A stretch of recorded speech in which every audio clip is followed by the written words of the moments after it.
ఈ రోజు వరకు నేను తీసుకున్న మ్యాక్సిమం రెమ్యూనరేషన్ అంతా అంటే 5 లక్షలు.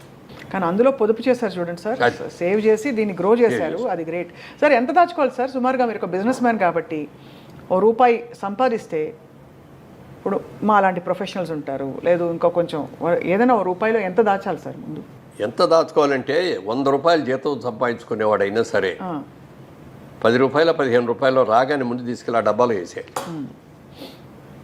ఆ మిగిలిన 80 ఖర్చు పెట్టుకోవాలి.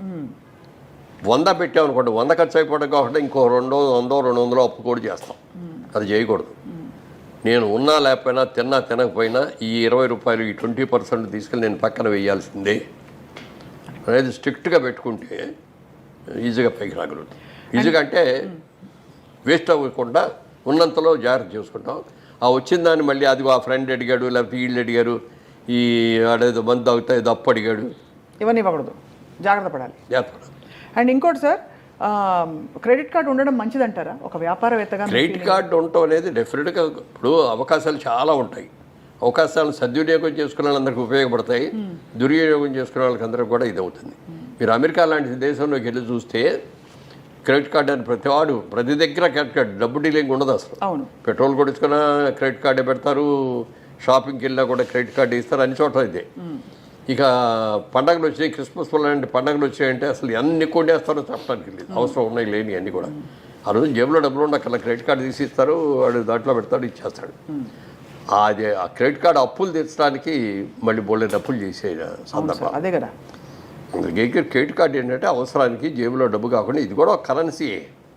పేపర్ కరెన్సీ కంటే కూడా ఇది ఒక, కానీ అది హద్దుకు మించి ఖర్చు పెట్టడానికి కాదు. అంతే కదా, అదే అది ఉంది కదా. రేపు చూసుకుందాలే, వచ్చే నెల కడదాంలే అని అనుకుంటే అప్పు చేయడం చాలా తేలిక, కానీ అప్పు తీర్చడంలో సేవ్ చేసుకోవడం అనేది చాలా కష్టం. అది తెలుసుకోవాలి. స్టాక్ మార్కెట్లో డబ్బులు పెట్టచ్చా సార్? ఇవన్నీ మౌలిక సూత్రాలు. అసలు పెట్టండి, నాకు దాని మీద నమ్మకం లేదు. స్టాక్ మార్కెట్లో మీరు ఎప్పుడు భూమినే నమ్ముకున్నారు, లేదంటే వెంచర్స్ ఏదైనా వెంచర్ ఉంటే దానిలో పెట్టారు? నేను పార్లమెంట్లో కూడా మాట్లాడేటప్పుడు ఒక కథ చెప్పాను. ఒక రోజున ఒక వ్యాపారి వచ్చాడు పల్లెటూరులోకి, వచ్చేసి మీ ఊళ్ళో కోతులు ఉన్నాయని తెలిసింది, కోతులు కొంటాను నేను, కోతికి 10,000 చొప్పున ఇస్తాను అన్నాడు. ఊళ్ళో వాళ్ళందరూ పిచ్చాడు చూసి ఈడేంటి కోతులు కొనుక్కోవటం ఏంటి, కోతికి 10,000 ఇవ్వటం ఏంటి అని అందరూ చూశారు. ఎవరో కొంతమంది ఈడేదో 10,000 ఇస్తున్నాడు కదని చెప్పి 4 కోతులు 10 కోతులు తీసుకెళ్ళి వాడికి ఇస్తే వాళ్ళందరికీ 10,000 ఇచ్చాడు. వెళ్ళిపోయాడు. వాడు వెళ్ళిపోయిన తర్వాత నిజంగా కోతికి 10,000 ఇచ్చారంటే ఇచ్చారండి నేను చూపించాడు. ఈసారి మనం జాగ్రత్త పడాలి అనుకొని నెక్స్ట్ టైం వాడు ఇంకో నెలలో వచ్చాడు. మళ్ళీ ఈసారి 15,000 ఇస్తానన్నాడు కోతికి. అందరూ ఎగబడ్డారు. ఓ 50% మనుషులు ఎగబట్టారు, కోతులు తీసుకొచ్చారు, ఇచ్చారు. మూడోసారి వచ్చాడు, 25,000 ఇస్తా, నాకు కోతులు కావాలి అన్నాడు. అప్పటికి అయిపోయినాయి కోతులన్నీ. ఊళ్ళో ఉన్న కోతులన్నీ అంత ముందే కొనేసి తీసుకెళ్ళిపోయాడు. ఎక్కడ కోతులు లేవు. 25,000 ఇస్తానంటాడు. పక్క ఊళ్ళోకి వెళ్తే 20,000 దొరుకుతున్నాయి. అక్కడికి వెళ్ళి 20,000 కొనుక్కొని కోతులు తీసుకొచ్చేసి వీడికి అమ్మారు. అర్థమైంది సార్, అర్థమైంది కదా. ఆ 20,000 అమ్మింది ఎవరు అంటే వీడే. అదే అందుకని అదే అర్థమైంది.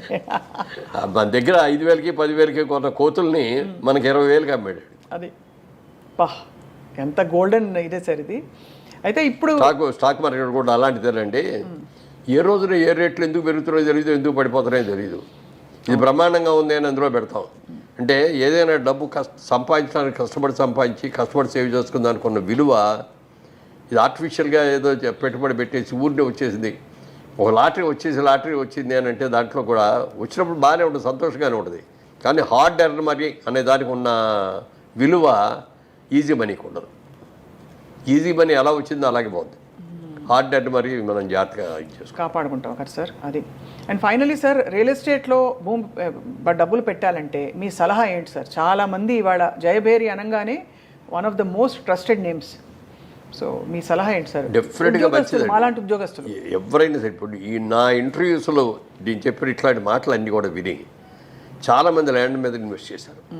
నేను ఎక్కడికో వెళ్తా అంటే, ఏమండి మీ ఇంటర్వ్యూ చూసామండి, మీరు చెప్పింది బాగుందండి, నేను కూడా ల్యాండ్ కొన్నానండి, ఏదో ఇన్ని స్థలాలు కొనుక్కున్నానండి, బాగా పెరిగినాయండి, డబల్ అయినాయండి, ట్రిపుల్ అయినాయండి అని చెప్పిన వాళ్ళు ఎంతోమంది ఉన్నారు. అందుకని నేను ఇంకోటి వ్యాపారం చేస్తూ మీరు భూమి కొనుక్కోండి అని నేను చెప్పలేను కదా. అవును, అర్థమైంది. అదే తర్వాత సేఫ్టీ ఇది. ఇప్పుడు ఏదైనా కొంటే, ఇప్పుడు వ్యాపారం చేసేవారు, వ్యాపారంలో లాభం రావచ్చు, నష్టం రావచ్చు. కానీ భూమికి మీద నష్టం ఉండదు, అవును. పెరిగేదే తప్ప తరిగేది కాదు, పాడైపోయేది అంతకంటే కాదు. కాబట్టి అంటే కొనుక్కునేటప్పుడు లీగల్గా కరెక్ట్గా ఉన్నాయా లేదా, దానికి హద్దులు సరిగ్గా ఉన్నాయా లేదా అని చూసుకొని మనం కొనుక్కున్న దాన్ని ప్రొటెక్ట్ చేసుకోవాలి మనమే. ఇక్కడ హైదరాబాద్ లాంటి చోట మనం ప్రొటెక్ట్ చేసుకోకపోతే ఎవడో ఒకటి వచ్చి అక్కడ ఇల్లు కట్టేస్తాడు. మాకు ఇదిగో ఈ ప్రాజెక్టులోనే ఒకటి జరిగింది అట్లాగే. ఇక్కడ స్థలం అమ్మే ఒకటి అంటే మామూలుగా వాస్తు ఎక్కువ చూస్తాం మనం. ఒకటి వాస్తుగా లేని సైట్లు కొన్ని ఉంటాయి, వీధి సోలను అయ్యాయి. అవి జనరల్గా ముస్లిమ్స్ కోరుకుంటారు, వాళ్ళకి వాస్తు మీద నమ్మకం ఉండదు. అదే కొంచెం తక్కువ ఇస్తాం కూడా రేటు. అందుకని అట్లాంటివన్నీ వాళ్ళు కొనుక్కున్నారు. ఒక మిలిటరీ ఆఫీసర్, ఒక ఆయన రిటైర్డ్ మిలిటరీ ఆఫీసర్ నా దగ్గరకు వచ్చి, ఇలా నేను నా డబ్బు ఇదండి, రిటైర్మెంట్లో నాకు వచ్చిన డబ్బు, దీన్ని ఎక్కడో చోట ఇన్వెస్ట్ చేయాలి, మంచి వాళ్ళు ఎవరి దగ్గర చేయాలని చెప్తే మీ పేరు చెప్పారండి అని చెప్పి వచ్చి ఇస్తే ఇన్వెస్ట్ చేసి సైట్ ఇచ్చాం. కొనుక్కున్నాడు. సంవత్సరానికి ఒకసారి వచ్చి కనపడి ఇక్కడికి వచ్చి ఏమండి అని సైట్ చూసుకొని వచ్చేవాడు. కూర్చొని కాసేపు కాఫీ కదా వెళ్తా ఉండేవాడు. ఓ రోజున వచ్చి, ఏమంటే నా స్థలంలో ఎవడో ఇల్లు కట్టేశాడండి అన్నాడు వచ్చి. మీ స్థలంలో ఎవడో ఇల్లు కట్టడం ఏంటంటే అని వెళ్ళి చూస్తే నిజంగానే ఆయన స్థలంలో ఇల్లు కట్టేశాడు. ఎవర్రా నువ్వు అని అడిగితే, నాదేనండి నేను కొనుక్కున్న సైట్ కదా అన్నాడు. ముస్లిం అన్న అతను. నీ సైట్ పక్కది కదా, ఇది కాదు కదా అంటే, ఏమనండి ఇదే అనుకున్నానండి నేను అన్నాడు. మరి ఎట్లా ఇప్పుడు నన్ను నా సైట్ తీసుకోమనండి అన్నాడు. నీ సైట్ వాస్తుకి ఎకనిస్టు వాడు తీసుకోడు అయినా, నువ్వు కొనుక్కో ఇప్పుడు ఆ స్థలం అన్న. అంటే నా దగ్గర డబ్బులు ఉన్న డబ్బులని పెట్టి ఇల్లు కట్టారని నా దగ్గర డబ్బులు ఏం చేయాలి? వెంటనే ఇంకో ప్లేట్ ఎవరో అమ్మేవాళ్ళు ఉన్నారో చూసి ఆ సైట్ మేము కొని ఆ సైట్ ఆయనకి ఇచ్చాం.